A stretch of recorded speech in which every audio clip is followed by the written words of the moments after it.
Hello everyone, this is LiYong. Thanks for watching my recording.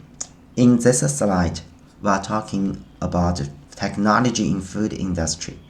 When we think of technology, we usually think of silicon chips or software, but in this chapter, Michael Moss shows us that some of the most advanced predatory technology in the world is sitting on our grocery. To understand this, we have to look at a piece of junk food, but as a highly engineered product. If you look at the call-outs on this slide, you can see the specific scientific tools the industry uses to hack human biology. They use MRI machines to find the blaze point, the exact mathematical ratio of sugar and salt that specs the brand's reward centers.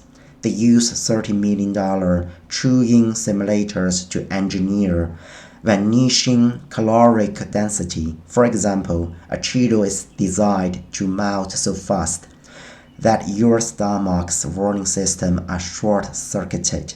Your brain literally thinks you are eating nothing, so you keep eating. Finally, they use a sensory-specific satiety, making the flavor just indistinct enough that your brain's fullness sensors are never triggered.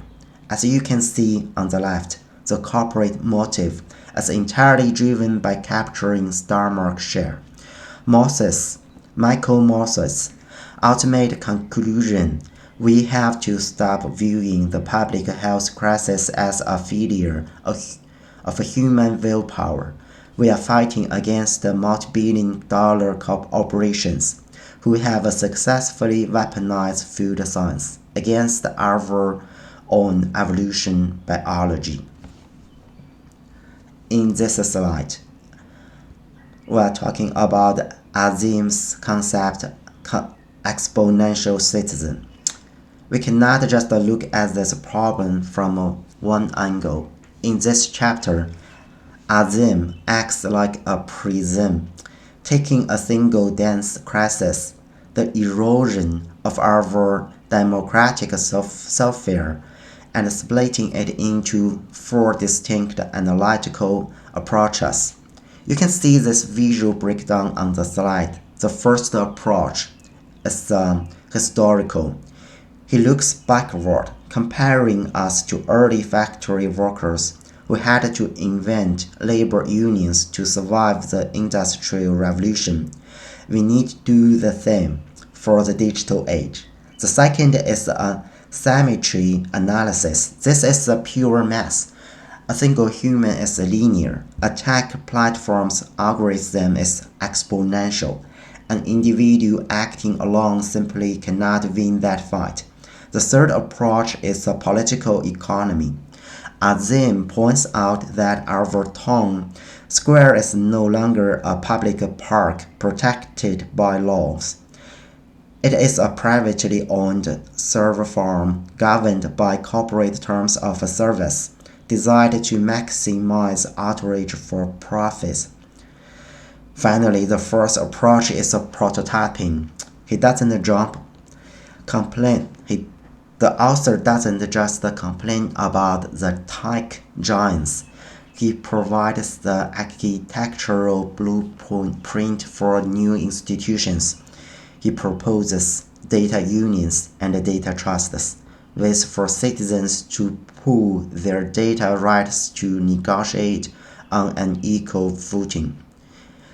Ultimately, my takeaway from this chapter is that we must use those four lenses to transform from isolated users into a unified civic force. The last slide is confinement. I have to admit this a little bit difficult to me. It seems the author talking about the global lockdown. We cannot look at this issue like an iceberg.